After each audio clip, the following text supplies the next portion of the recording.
Study IQ IAS, अब तैयारी हुई अफोर्डेबल। नमस्कार, आप देख रहे हैं स्टडी IQ और मैं हूं वरुण जौहरी।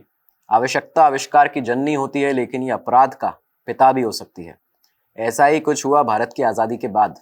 कई सारे ऐसे लोग थे जिन्होंने आवश्यकता के चलते कई सारे आविष्कार किए, और बहुत से ऐसे लोग थे जो उन्हीं आवश्यकता के चलते अपराध की दुनिया में उतर गए और कई सारे अपराध करने लगे। आज आपको बताएंगे ऐसे ही दो लड़कों के बारे में जिन्होंने मुंबई अंडरवर्ल्ड की नींव रखी। मुंबई से हजारों किलोमीटर दूर से आए तमिलनाडु से ये दो लड़के कैसे मुंबई पर आते हैं और वहां पे अपनी हुकूमत करीबन 3 दशक तक चलाते हैं, ये आज आपको बताने वाले हैं। तो शुरुआत करते हैं मुंबई के अंडरवर्ल्ड की नींव कैसे रखी गई इस कहानी से। ये दौर था 1950 से लेकर 1960s का, भारत की आज़ादी के बाद। मुंबई हमेशा से देश के अलग अलग राज्यों के लोगों के लिए एक तरह से सपनों की नगरी, किस्मत आजमाने की नगरी हुआ करती है। लोग अलग अलग जगह से वहां पे जाया करते थे। आज़ादी के बाद भी यही दौर था।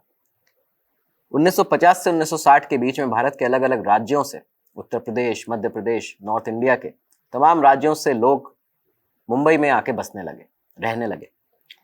उत्तर प्रदेश के इलाहाबाद, रामपुर, जौनपुर, पूरे पूर्वांचल से लोग आकर, लड़के नई उम्र के, मुंबई में आकर रहने लगे। और उसके बाद में यहाँ पे इन्होंने अपना पैसे कमाने की होड़ में लग गए। अब हुआ ये यहाँ पे कि तमाम पैसे कमाने की जो होड़ थी इन लड़कों के बीच में, वो इन्हें गलत रास्ते पर भी लाने लगी। उस समय का एक बहुत ही जो आम एक तरह से अपराध हुआ करता था वो ये था कि राह चलते, जो रात को राह चलते मुसाफिर हैं उनको रोक कर, उन्हें डरा धमका कर उनसे पैसे छीन लेना। तो ये सब ये काम वहां पे करने लगे। तो इसी के बाद उत्तर प्रदेश से आए कई सारे ऐसे लड़कों ने जो अपराधी बन चुके थे, इन्होंने अपने वहां पे गैंग बनाने शुरू किए। मुंबई में उस समय कई सारे ऐसे गैंग हुए जिनका नाम था इलाहाबादी गैंग, कानपुर गैंग, रामपुरी गैंग, और एक कुछ ईसाई गैंग भी उस समय हुआ करते थे मुंबई के अंदर। कुछ कश्मीरी गैंग हुआ करते थे। ईसाई जो गैंग था उनमें से एक बहुत फेमस गैंग था जॉनी गैंग। तो ये सब चीजें वहां पे चली, और इसी के साथ में उत्तर प्रदेश से आए कई सारे इन अपराधियों ने, जिन्होंने गैंग बनाए, उन्होंने मुंबई अंडरवर्ल्ड को एक ऐसा हथियार दिया जो आगे तक, हालांकि अभी तक बहुत ज्यादा फेमस है, बहुत ज्यादा चलता है, जिसका नाम था रामपुरी चाकू। तो ये सब चीजें वहां पे हुई। इसके बाद में अब मुंबई का ये जो इलाका था, बायकला का, तो बायकला के इलाके में ये सारी जितनी क्रिमिनल एक्टिविटी थी उस टाइम पे, ये सबसे ज्यादा इसका यही सेंटर बना हुआ था। ये सारे गैंग जितने भी थे ये यहीं पे सारी वारदात करते थे। और उस समय इन गैंग्स में मुस्लिम, हिंदू, ईसाई और तमाम सारे ऐसे कश्मीरी, तमाम सारे अलग अलग धर्मों के लोग थे। लेकिन कभी भी मुंबई अंडरवर्ल्ड ने तब तक धर्म का कोई भी इस तरह का एंगल, धर्म की वजह से टकराव नहीं देखा था। अब इसी बीच में ये लगातार ये लोग अपना अपराध करते हैं, इसको आगे बढ़ाते हैं। लेकिन आपको बता दें, ये भी इस समय तक मुंबई अंडरवर्ल्ड नहीं था, ये अंडरवर्ल्ड की शुरुआत नहीं थी। अंडरवर्ल्ड की शुरुआत की मुंबई में, मुंबई से हजारों किलोमीटर दूर से आए दो लड़कों ने, जिन्होंने मुंबई में आके करीबन 3 दशक तक अपनी हुकूमत चलाई है। तो अब आपको बताते हैं उन दो लड़कों की कहानी। शुरुआत होती है साल 1926 से। तमिलनाडु के कडलूर में एक लड़के का जन्म होता है, नाम रखा जाता है मस्तान मिर्जा। और सेम इसी साल तमिलनाडु में ही तूथुकुडी में एक लड़के का जन्म होता है जिसका नाम रखा जाता है वरदराजन मुनिस्वामी मुदालियर। अब यहाँ ये जो दोनों जगह थी, इनका सिर्फ डिस्टेंस था, जो इनकी दूरी थी वो 450 किलोमीटर थी। लेकिन आगे जाके ये दोनों ही बच्चे, ये दोनों लड़के पूरी मुंबई पर राज करने वाले थे। इनकी जो डेस्टिनी थी, जो इनकी किस्मत थी, वो इनको एक साथ लाने वाली थी। 8 साल का मस्तान, हाजी मस्तान, अपने पिता के साथ में मुंबई आता है। और मुंबई आने के बाद में करीबन 1934 की ये बात है। मुंबई उस समय बॉम्बे हुआ करता था। तो बॉम्बे आने के बाद में मस्तान यहाँ पे अपने पिता के साथ एक मैकेनिक की दुकान डालता है। और ये लोग वहाँ पे दोनों पिता और बेटा लगातार दिन भर मेहनत करते। और दिन भर मेहनत के बाद भी उस समय इनको रात में सिर्फ 5 रुपए इनके पास बचते थे। बॉम्बे की जो उस समय की गतिविधियां थी, ये सब देखते हुए पिता ने हमेशा से मस्तान को ये समझा के रखा था कि कभी भी गलत संगत में मत पड़ना और कभी किसी को धोखा मत देना। लेकिन मस्तान जब भी ये जो बड़ी बड़ी गाड़ियां थी, मुंबई की आलीशान बड़े बड़े बिल्डिंग्स थी, इन सबको देखता था तो उसको लगता था कि उसके पास में ये सब कब आ सकता है। तो ये सब उसकी रोज की जिंदगी थी। 8 साल का बच्चा लगातार मेहनत करता था अपने पिता के साथ में। वहीं इसी साल 1934 में वरदराजन 7 साल की उम्र, उसकी 8 साल की उम्र करीब थी, वो चेन्नई के माउंट रोड पर एक फोटोग्राफी स्टूडियो में एक नौकर का काम करने लगा। वहां पे उस समय, क्योंकि ये लगातार वहां पे नौकर का काम कर रहा था और पढ़ाई लिखाई इसकी कभी हो नहीं पाई थी, क्योंकि जो घर था उसके घर के हालात बेहद ज्यादा खराब थे। बहुत ही तंगाई में वो लोग जीवन यापन करते थे। तो पढ़ाई कभी हो नहीं पाई, लेकिन इंग्लिश और तमिल भाषा का उसको बहुत अच्छा ज्ञान था और वो मतलब लिख और पढ़ बहुत अच्छे से लेता था इन दोनों भाषाओं को। अब इधर मुंबई में मस्तान 18 साल का होता है और इसी के साथ में करीबन ये जो मैकेनिक का इसका काम था वो इसको बंद कर देता है। ये साल था 1944। मैकेनिक का काम बंद करने के बाद में मस्तान अब ये जो बॉम्बे डॉक यार्ड है वहां पे कुली बन जाता है और कुली का काम अभी यहाँ पे शुरू करता है। उस समय वहां पे जो डॉक यार्ड था वहां पे दुबई से, हांगकांग से और बाकी अलग अलग देशों से, अलग अलग जगहों से जो जहाज उतरते थे उनमें से ये सामान उतारने का काम करता था। इसी दौरान 1943 और 44 के बीच की बात है, जब 18 साल के वरदराजन मुदालियर ने भी मुंबई का रुख किया और ये मुंबई आता है। मुंबई आने के बाद में इसने जो विक्टोरिया टर्मिनस स्टेशन है वहां पे उसके पास में एक गली है, उसके पीछे वहां पे अपना एक घर लिया और ये वहां पे रहने लगा। उस घर में ये रहता रहा। उसके बाद में वीटी स्टेशन पे ही, विक्टोरिया टर्मिनस स्टेशन पे इसने कुली का काम करना शुरू किया। अब आप ये देखिए कि एक ही राज्य से निकले हुए दो लड़के उसके बाद एक ही साल में पैदा हुए और अब मुंबई आने के बाद में एक तरफ हाजी मस्तान वहां पे कुली का काम कर ही रहा था बॉम्बे डॉक यार्ड पे, और यहाँ पे वीटी टर्मिनस पर वरदराजन मुदालियर भी अब कुली का काम करने लगा था। तो ये बहुत सारे कोइंसिडेंस इनके साथ में रहे हैं जो आपको आगे भी पता चलेंगे। तो अब यहाँ पे क्या होता है कि ये कुली का काम करना वीटी टर्मिनल पर शुरू करता है और इसका रोज की एक दिनचर्या ये थी कि ये जो बिस्मिल्लाह शाह की जो दरगाह थी, जो वहाँ पे मज़ार थी, वहाँ पे रोज जाया करता था। वहाँ पे जाके ये वहाँ पे प्रसाद चढ़ाता था और लोगों को प्रसाद बांटता था, खिलाता था। तो ये इसने हमेशा से अपना काम जारी रखा और हमेशा इसका ये कहना था कि मुंबई में आने के बाद में ये जो दरगाह थी, ये मज़ार थी, ये इसका पहला घर था। और इसके साथ ही इसने कभी भी अपने जीवन में जब ये आगे बढ़ा भी तब भी इसने यहाँ पे कभी ये जो खाना खिलाना लोगों को था ये कभी बंद नहीं किया। अब 1947 आता है और भारत आज़ाद होता है। भारत की आज़ादी के बाद मस्तान करीबन इस समय 3 साल तक कुली का काम कर चुका था। तो उसने ये देखा कि अंग्रेज जो थे, अंग्रेज जो एक सामान कंसाइनमेंट जो आते थे डॉक्स पर, वहां पे उनमें सीमा शुल्क लेते थे।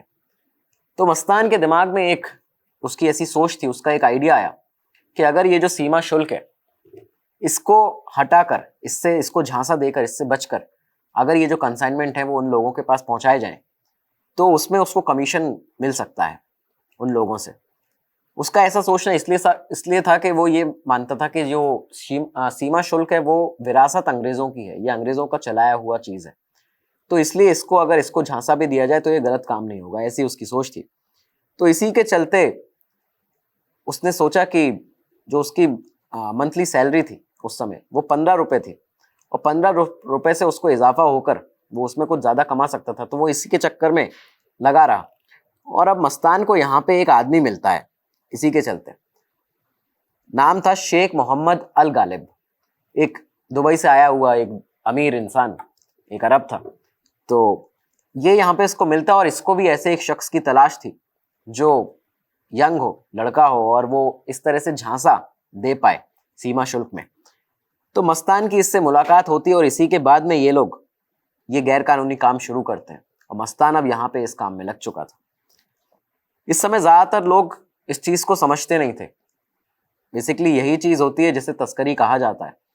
तो लोग इसके बारे में जानते नहीं थे। बस कुछ ही लोग ऐसे थे जो 5-6 विदेशी घड़ियां इंपोर्टेड, 2 सोने के बिस्किट, 2-3 सोने के बिस्किट और 1-2 ट्रांजिस्टर, इनको स्मगल करते थे, इनकी तस्करी उस समय किया करते थे।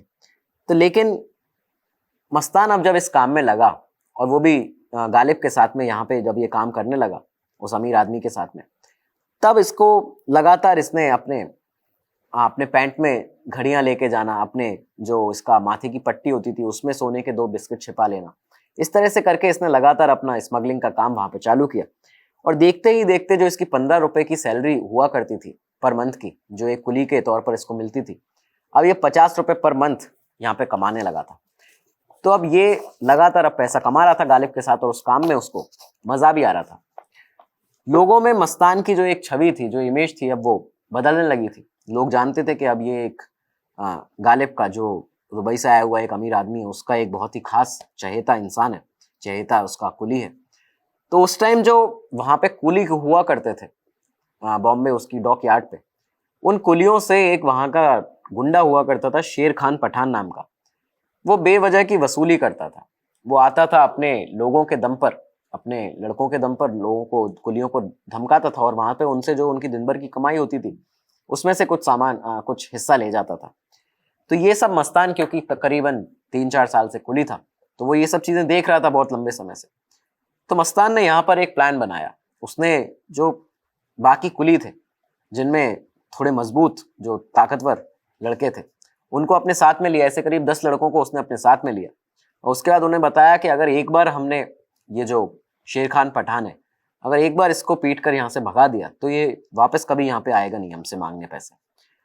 लोगों ने उसकी बात पर यकीन किया और उसके बाद में अगली बार जब शेर खान पठान अपने 4 लोगों के साथ में बॉम्बे डॉक पर आता है वसूली करने के लिए कुली के साथ में, तो वहां पे ये सारे जो कुली लड़के थे, 10 लड़के हाजी मस्तान के साथ में, इन्होंने उसके और उसके लड़कों को बुरी तरह पीटा, शेर खान पठान के, और उसके बाद वो कभी वहां पे आया नहीं। तो ये सब चीज जब हुई तो इसके बाद गालिब ने, जो ये जो अमीर शख्स था जिसके लिए तस्करी का काम करता था मस्तान, उसने इसे पूरा 10% का अपने काम में हिस्सेदार बना दिया और जो लोग थे, जो कुली थे, उनमें भी मस्तान का नाम बहुत ऊपर चढ़ने लगा। इधर मस्तान धीरे धीरे लोकप्रिय होता जा रहा था लोगों के बीच में, और उधर वरदा राजन मुदालियर करीबन 8 साल से बॉम्बे वीटी टर्मिनल पर वहाँ पे कुली का काम कर रहा था। इस बीच में उसको तमाम सारे उल्टे काम करने वाले, गलत काम करने वाले लोग भी मिले और वो उनसे, उनकी संगत में भी आया। इसी के चलते अब हुआ क्या कि साल 1952 आता है और 1952 में बॉम्बे प्रेसिडेंसी के सीएम बनते हैं मोरारजी देसाई। और सीएम बनने के बाद मोरारजी देसाई ने पूरे राज्य में, बॉम्बे में, पूरे महाराष्ट्र में शराब और कुछ अन्य ऐसी चीज थी जिन पर बैन लगा दिया। अब जब ये बैन लगा तो ये वरदा राजन मुदालियर के लिए उसकी पूरी जिंदगी का एक तरह से कह सकते हैं टर्निंग पॉइंट बनने वाला था। वरदा ने एक शराब माफिया के साथ में काम करना शुरू किया। उस शराब माफिया को वरदा जैसा एक आदमी चाहिए था जो बहुत ज्यादा बोलने में बहुत अव्वल हो, अपनी बातों में लोगों को लगा ले। तो इस तरह का उसको एक आदमी चाहिए था और इन लोगों ने शराब की तस्करी करना शुरू किया। सेंट्रल मुंबई में करीबन एंटॉप हिल पे, सेंट्रल मुंबई में जो एंटॉप हिल है, वहां पे वरदराजन ने अपना पूरा अड्डा बनाया। वहां से इसने पूरा तस्करी करना शुरू किया और ये जो पूरा एरिया था, एंटॉप हिल, सायन, धारावी, ये सारी झुग्गी झोपड़ियों का एरिया था। तो यहाँ पे इलीगल शराब का धंधा करना बहुत ज्यादा आसान था और लोग यहाँ पे, क्योंकि इसमें इन्वॉल्व भी बहुत जल्दी हो रहे थे वरदा के साथ में, तो वरदा लगातार अब इलीगल शराब के धंधे में उतर चुका था। वहीं मोरारजी देसाई का ये जो फैसला था शराब को और बाकी अन्य चीजों की तस्करी को बैन करना, उन पे बैन लगाना, तो ये जो मस्तान और बाकी तस्कर थे उन लोगों के लिए भी काफी अच्छा इस समय उनको मौका था एक तरह से कि अब वो इन सामानों को बाकी लोगों के पास अपने दामों पर पहुंचा सकते हैं, अपने दाम, उसके अपने रेट रखकर इन लोगों को ये चीजें दे सकते हैं। इसी के चलते मस्तान और गालिब ने तमाम सारा पैसा कमाया, बहुत पैसा ये लोग कमा रहे थे लगातार। इसी के बाद मस्तान ने अपनी एक साइकिल खरीदी, एक उसने मदनपुरा मोहल्ले में एक घर भी खरीदा। तो ये सब चीजें चल रही थी, ये लोग लगातार पैसा कमा रहे थे। लेकिन 1953 में ये जो साल आया, इस समय कुछ ऐसा होने वाला था जिसने मस्तान के जो उसकी तरक्की थी उसको रोक दिया एक तरह से। यही साल था जब मस्तान कुलियों का, जो वहाँ के कुली थे पूरे बॉम्बे डॉक्स के, वहाँ का उनका लीडर बनता है। लेकिन इसी साल में जो उसका पार्टनर था, जिसने उसको 10% का हिस्सा दिया था, गालिब, उसे कस्टम ऑफिसर्स और पुलिस, महाराष्ट्र पुलिस, एक केस में सजा दे देते हैं और वो पकड़ा जाता है और वहां पे उसको 3 साल की जेल होती है। अब इसको जब जेल हुई तो यहाँ पे मस्तान एक तरह से, उसके पास में कोई दूसरा आदमी बचा नहीं था जिसके साथ वो ये काम कर पाए। अकेले वो जितना काम कर सकता था उसने लगातार उसके बाद में किया। कई सारे अपने कुलियों के, जो कुली थे उनके साथ में भी उसने बहुत सारा ये काम किया और उसके बाद वो उनका नेता बन के उनके जो समस्याएं थी उसको दूर करता रहा। इसी बीच में हुआ क्या था कि जब ये गालिब नाम का ये जो शख्स था ये पकड़ा गया था, जब पुलिस ने इसको 3 साल की जेल पर भेजा, तो इसी के नाम से हाजी मस्तान ने एक पार्सल, एक कंसाइनमेंट, करीबन एक पेटी थी वो पूरी, जिसमें सोने के जो बिस्किट थे वो भरे हुए थे। वो पेटी इसके नाम पर आई हुई थी जो आने वाली थी, उसके पहले ये गिरफ्तार हो गया गालिब। तो ये मस्तान ने वहां पे रिसीव की थी, ये इसने ली थी वहां से।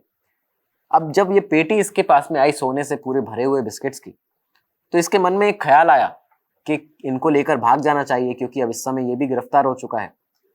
लेकिन उसके जो पिता की सिखाई हुई बात थी कि कभी किसी के साथ धोखाधड़ी मत करना, उसने इसको यहाँ पे बचा लिया। और इसी के चलते हाजी मस्तान ने ये जो पूरी पेटी थी सोने की, उसको अपने मदनपुरा मोहल्ले में जो अपना उसका घर था वहां पे पलंग के नीचे ले जाके रख दिया और उसके ऊपर तमाम सारे गंदे कपड़े डाल दिए। करीबन 3 साल तक हाजी मस्तान ने इस पूरी पेटी को बचा के रखा, संभाल के रखा। अब 3 साल बाद जब 1955 में गालिब जेल से निकला, तो उसके पास वहां पे पैसे नहीं थे, क्योंकि जेल में उसके तमाम कानूनी कार्रवाई में उसके लगातार पैसे लग चुके थे। तब उसने सोचा कि अब वो दुबई वापस चला जाए, वापस जाके वहां पे रहने लगे, यहाँ का काम बंद कर दे। लेकिन इसके बाद मस्तान ने उसको एक ऑफर किया। मस्तान उसके पास में गया, उससे मिलने गया, और उसके बाद उसे अपने घर पे ले गया। और घर पे जाकर जब उसने वो पेटी मस्तान ने गालिब को दी, तो वो चौंक गया बुरी तरह। उसको ये लगा कि ये 3 साल तक कैसे इसने संभाल के रखा हुआ है, और मस्तान ने वो पेटी संभाल कर रखी थी। तो गालिब ने उससे पूछा भी कि तुम्हारे दिमाग में इस तरह का आइडिया, इस तरह का ख्याल क्यों नहीं आया कि इसको तुम लेकर भाग जाओ। तो उसने बताया कि वो कभी भी चोरी चकारी और इस तरह की जो चीज़ है, किसी को धोखा देना, ये वो कभी नहीं करेगा इस धंधे में, क्योंकि भरोसा सबसे बड़ा एक तरह से हथियार होता है। तो ये चीज़ गालिब को बहुत अच्छी लगी, और इसी के बाद उसने मस्तान को एक ऑफर दिया कि ये आगे का जब भी हम काम करेंगे तो उसमें हमारी 50% की हिस्सेदारी होगी, और साथ ही ये जो पेटी है सोने के बिस्किटों से भरी, इसमें भी 50-50% हमारी हिस्सेदारी होगी। और यही वो समय था जब एक ही झटके में 1955 में मस्तान लखपति बन चुका था। करीबन उसके पास इस समय 5 लाख रुपए होते थे। उसने कुली का काम भी छोड़ दिया और पूरी तरह से वो अपने इसी धंधे में लग चुका था, तस्करी के। इसके बाद इन दोनों ने, गालिब ने और मस्तान ने, काम करना आगे शुरू किया। गालिब दुबई जाता था, ईडन जाता था, अफ्रीका के कई सारे मिडिल ईस्ट के देशों में जाता था, और वहां से गोल्ड वगैरह और बाकी जो कीमती सामान है, विदेशी घड़ियां, ये सब वहां पे भेजता था। और मस्तान यहाँ मुंबई में पूरा काम संभाल रहा था। 1956 में मस्तान ने गुजरात का एक बहुत बड़ा तस्कर, कहते हैं कि गुजरात का उस समय का सबसे बड़ा तस्कर हुआ करता था 1956 में, सुकुर नारायण बाखिया, उसके साथ में काम करना शुरू किया। अब यहाँ पे वो बाखिया का पूरा जो उसका जो कंसाइनमेंट होते उनको छुड़ाने का काम करता था, और इन लोगों ने अपने हिस्से, एरियाज पूरा बांट लिए थे। लेकिन मस्तान इस समय तक ये समझ चुका था कि अब सिर्फ पैसा उसके पास बहुत आ रहा था, लेकिन पैसे से पूरी मुंबई पर राज नहीं कर सकते। उसके लिए उसको बाहुबल की जरूरत थी, और इसीलिए उसने वरदराजन मुदालियर को अपने साथ में लिया।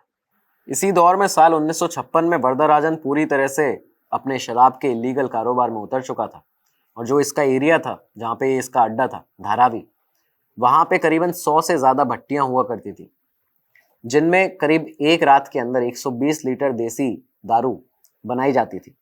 तो ये सब पूरा काम इस इलाके में वरदराजन ने शुरू किया। उसके बाद में तमिलनाडु से इसने कई सारे लोगों को बुलाना शुरू किया। साउथ इंडिया से जितने लोग आते थे उन्हें वहाँ पे रहने के लिए जगह देता था। उसके बाद वो लोग इस काम में उनको लगवाता भी था। अपना नेटवर्क उसने बहुत ज़्यादा स्ट्रॉन्ग करना शुरू किया।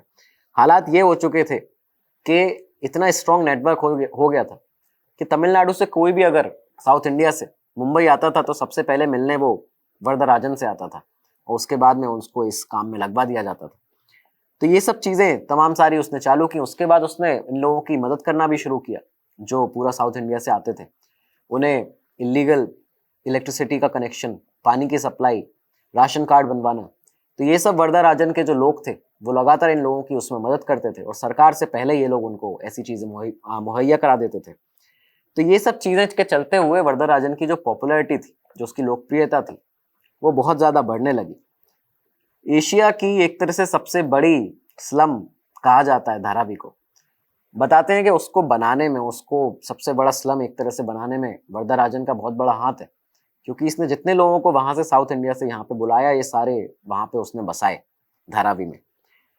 वर्दा का धंधा जो था अवैध शराब का वो लगातार चल ही रहा था और अपना नेटवर्क वो इस तरह का स्ट्रॉन्ग कर चुका था मुंबई के अंदर कि अब मुंबई, सेंट्रल मुंबई और पूरा ये जो एरिया था अलग अलग मुंबई का, यहाँ पे भी लोग उसको जानते थे, उसका नाम जानने लगे थे। बताया जाता है उस समय पे करीबन सालाना 12 करोड़ रुपए का उसका पूरा टर्नओवर हुआ करता था इस इलीगल काम का। वर्दा एक अकेला ऐसा गिरोहबाज था जिसने पुलिस को और प्रशासन को, शासन को हमेशा उनका पेट भर के रखा, हमेशा उन तक उनका हिस्सा, उनका पैसा लगातार पहुंचाता था। और इसी के चलते तमाम सारे उसने अलग अलग काम भी डाले। एक काम बताया जाता है कि धारावी के इस इलाके में, ये जो सायन और धारावी का इलाका है, यहाँ पे प्रोस्टिट्यूशन का उस समय काम शुरू हुआ। लड़कियों से तमिलनाडु से और जगह जगह से बुला बुला के प्रोस्टिट्यूशन उनसे कराया जाता था। लेकिन कभी भी मीडिया रिपोर्ट्स में या कभी भी और रिपोर्ट्स में, पुलिस के दस्तावेजों में वरदराजन मुदालियर का इस काम में नाम शामिल नहीं हुआ। कभी उसका नाम वहाँ पे रोल उसका दिखा नहीं।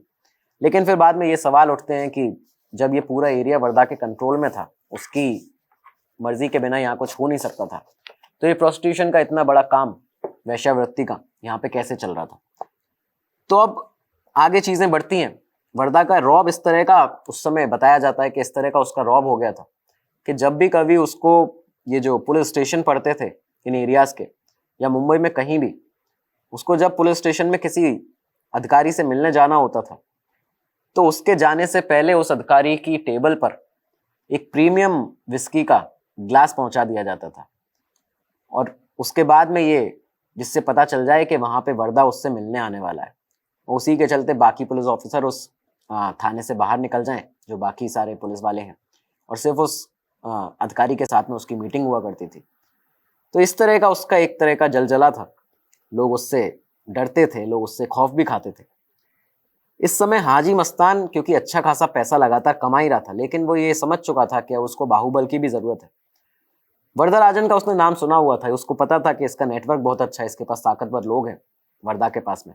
और वहीं वरदराजन ने हाजी मस्तान का नाम बिल्कुल सुना ही था, क्योंकि हाजी मस्तान एक तरह से तस्करी का काम कर रहा था। और मुंबई में उस समय हालात ये थे कि धंधे तमाम सारे थे, लोग कई सारे काम कर रहे थे, लेकिन जो असल धंधा जिसको ये जो अंडरवर्ल्ड में माना जाता था, वो तस्करी का धंधा था। और उसका जो किंग था, उसका जो खिलाड़ी था, वो हाजी मस्तान था।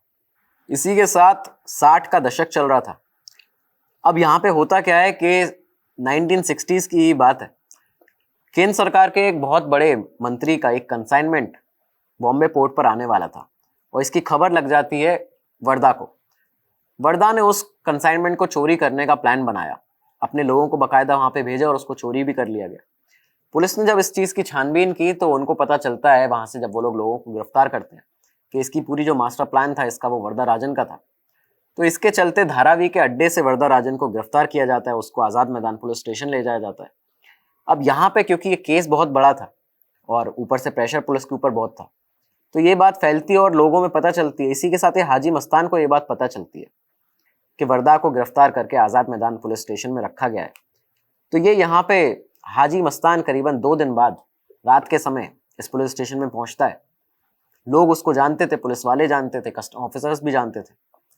तो ये यहाँ पे पहुंचता है, उसके बाद में इन लोगों को भरोसा दिलाता है, ऑफिसर्स को, कि जो कंसाइनमेंट है वो वर्दा से मैं तुम्हें दिलवा दूंगा, उसकी कोई दिक्कत नहीं है, लेकिन उसको 3rd डिग्री मत देना, उसको अभी प्रताड़ना मत दो, मैं उससे बात करता हूँ, निकलवाता हूँ।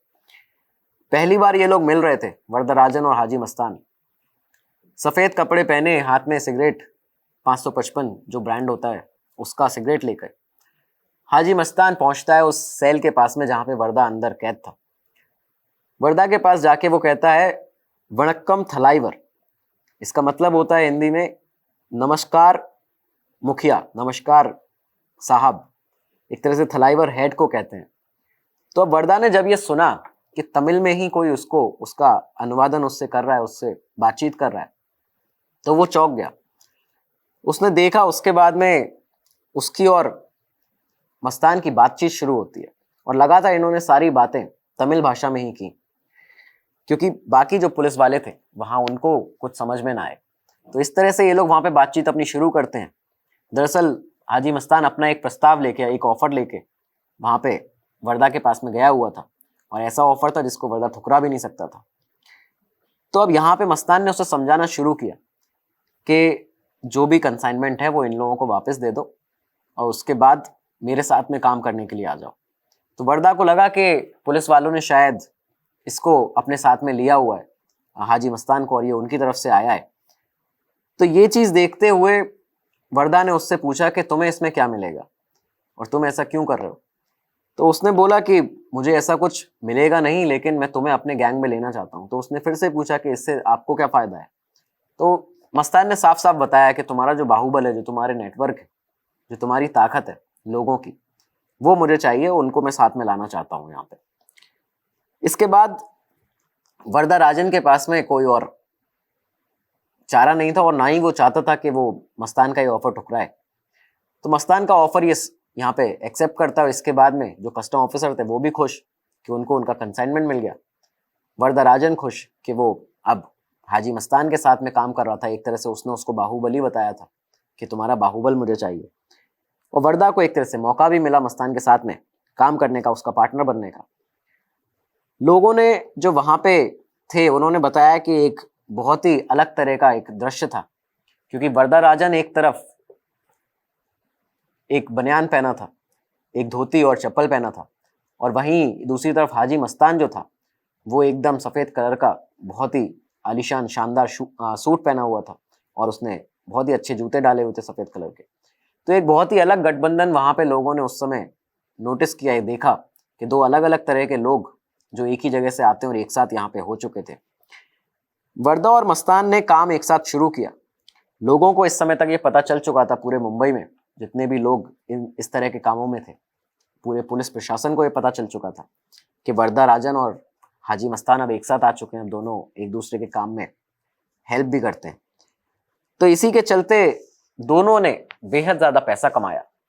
वर्दा राजन ने अपने घर पे तमिल लोगों की और बाकी लोगों की अदालत भी लगाना शुरू कर दिया। किसी को अगर पूरी तमिल कम्युनिटी में, साउथ इंडियन कम्युनिटी में जो मुंबई में रहते हैं, वहाँ पे अगर किसी को कोई प्रॉब्लम होती थी तो वो बाकायदा उसके घर पे जाकर हाजिरी लगाते थे, वहाँ पे जाके अपनी समस्या बताते थे, और एक तरह से पूरी कोर्ट लगती थी, अदालत लगती थी वर्दा राजन के घर में। हर साल वर्दा राजन ने माटुंगा स्टेशन के बाहर गणेश जी का पंडाल लगाना शुरू किया, क्योंकि बहुत ही एक तरह से धार्मिक व्यक्ति भी वो था। तो वहाँ पे धार्मिक व्यक्ति था और पंडाल लगाता था और तमाम सारा इसमें खर्चा करता था। और बताते हैं कि उस समय मुंबई का सबसे बड़ा पंडाल इसको कहते थे, सबसे बड़ा पंडाल ये माना जाता था, और कई लोग वहाँ पे अपनी मनोकामना पूरी करवाने के लिए आते थे।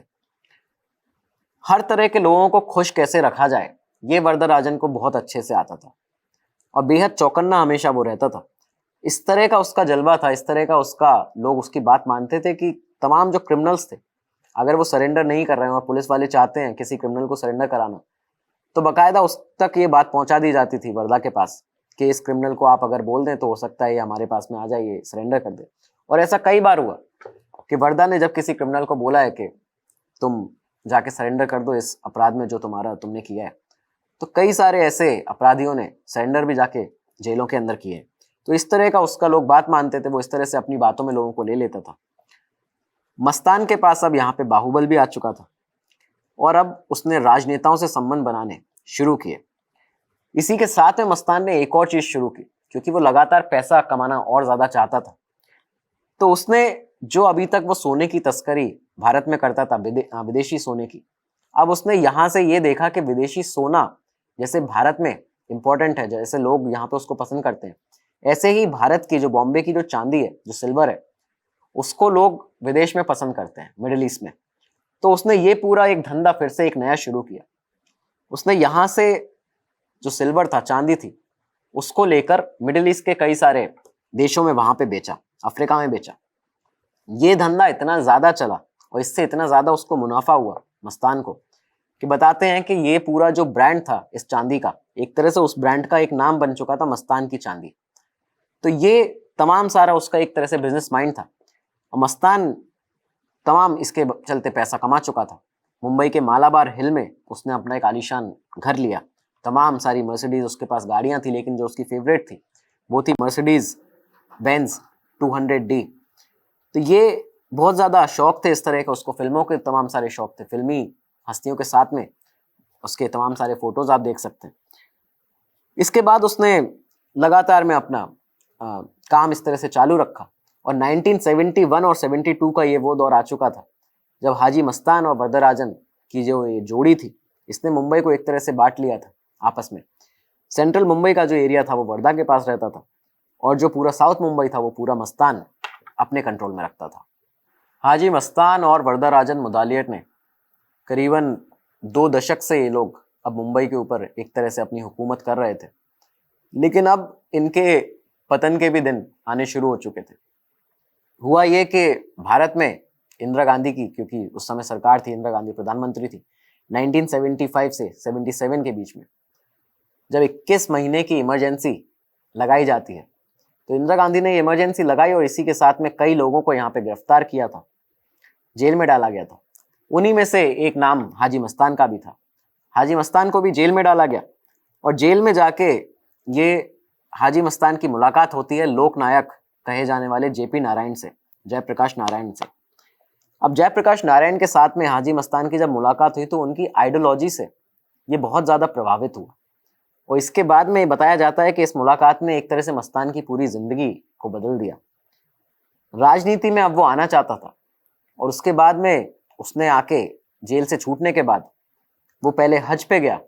हज करने के बाद में उसका जो पहले नाम हुआ करता था मस्तान मिर्जा, हज करने के बाद में हाजी मस्तान को बोलने लगे थे लोग हाजी मस्तान। यहाँ से उसने हज करने के बाद में जब वो आया तब उसने अपनी 1981 में एक पार्टी बनाई, नाम था दलित मुस्लिम सुरक्षा महासंघ। ये पार्टी उसने बनाई, इसके बाद में वो तमाम सारा राजनीति में लगा और उसके बाद में एक मुस्लिम वोट की राजनीति मस्तान ने करना वहां पे शुरू करी।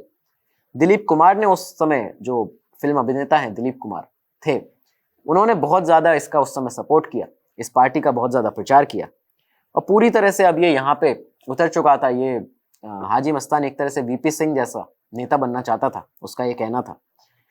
इसी बीच में अब होता क्या है कि एक तरफ हाजी मस्तान राजनीति में आ चुका है, ये लगा हुआ इन कामों में, 1982 तक का समय आ चुका है। मुंबई में एक बहुत ही तेज तर्रार आईपीएस ऑफिसर उस समय आ गए थे और पहले कई दिनों से ये आईपीएस ऑफिसर वरदराजन मुदालियर के पीछे थे। ये इसको बहुत दिनों से ट्रेस कर रहे थे, इसके कई सारे कामों की वजह से उनका ट्रांसफर हुआ, तबादला हुआ। लेकिन इस बार अब ये आईपीएस ऑफिसर पूरी तरह से साल 1982 में वरदराजन मुदालियर के जितने भी उसके गुर्गे थे, जितने गैंग के लोग थे, उन्हें तोड़ तोड़ कर, उनको पकड़ पकड़ कर जेल में डालते हैं और उसके बाद में ये सब देखते हुए इसके पूरे गैंग को खत्म कर देते हैं। और यही देखते हुए वरदराजन मुदालियर करीब 1982 में बॉम्बे से हमेशा के लिए चेन्नई भाग जाता है। अब ये यहाँ पे चेन्नई भागा और हाजी मस्तान पूरी तरह से अपनी पार्टी को बनाने में लग गया था। यही वो दौर था जब 80 के उस दशक में, शुरुआती उन सालों में मुंबई में नए कई सारे गैंगस्टर्स, कई सारे गैंग्स और अलग अलग राज्यों से फिर से लोग मुंबई पहुंचने लगे थे और यहाँ पे मुंबई में एक नए अंडरवर्ल्ड की शुरुआत हो रही थी। एक ये अंडरवर्ल्ड था जो इन दोनों लोगों ने बनाया मुंबई के अंदर, हाजी मस्तान और वरदराजन ने, और एक अब ये अंडरवर्ल्ड आने वाला था जो पूरी उस हाजी मस्तान के द्वारा और वर्दा के द्वारा बनाए गए अंडरवर्ल्ड की पूरी तस्वीर को बदल के रखने वाला था। ये अंडरवर्ल्ड था दाऊद इब्राहिम का, साबिर कास्कर का, आपके अरुण गौली का। तो ये सब जो नए उम्र के जो डॉन थे ये यहाँ पे आने वाले थे और इसी तरह से हाजी मस्तान और वरदराजन मुदालियर का जो पूरा दौर था उनके अंडरवर्ल्ड का, वो यहाँ पे खत्म होता है। मस्तान के पूरे क्राइम हिस्ट्री में जितना उसका पूरा दौर रहा, एक भी उस पे कोर्ट में केस नहीं हुआ और कभी भी वो जेल नहीं गया, सिवाय एक बार जब इंदिरा गांधी की सरकार में इमरजेंसी के टाइम पर उसको जेल जाना पड़ा था। वहीं पे आप देखें वरदराजन सिर्फ एक बार वो अपने पूरे क्राइम हिस्ट्री में जेल में गया, क्योंकि इन लोगों का जो क्राइम करने का तरीका था, ये लोग कभी भी, ये जो अंडरवर्ल्ड इन्होंने बनाया उस टाइम, इस अंडरवर्ल्ड में कभी भी इन लोगों ने इस तरह की कोई खून खराबा, मारा मारी, इस तरह की ज्यादा चीजें कभी करी नहीं।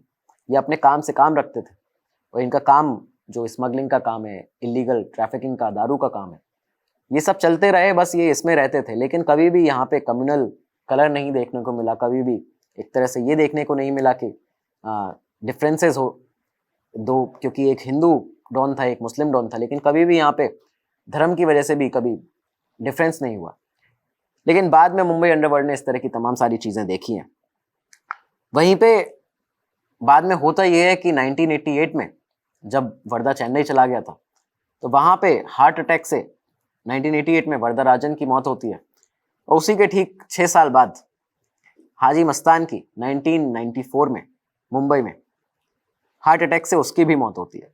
अब आप ये देखिए तमाम सारे कोइंसिडेंस इन लोगों के साथ में कैसे थे कि एक ही साल में इनका जन्म हुआ 1926 में, एक ही स्टेट में हुआ तमिलनाडु में, सेम 1944 में इन्होंने कुली का काम करना वहाँ पे शुरू किया मुंबई में आकर सेम उम्र में, और उसके बाद में इनका जो मौत हुई वो भी हार्ट अटैक की वजह से। तो तमाम सारी इनकी कॉमन चीज़ें थी और यही वो दो लोग थे जिन्होंने पूरे मुंबई अंडरवर्ल्ड की नींव रखी, एक तरह से मुंबई अंडरवर्ल्ड के फाउंडर्स जिन्हें कहा जाता है। आगे हम आपके लिए कई सारे इस तरह के वीडियोस और लेकर आते रहेंगे।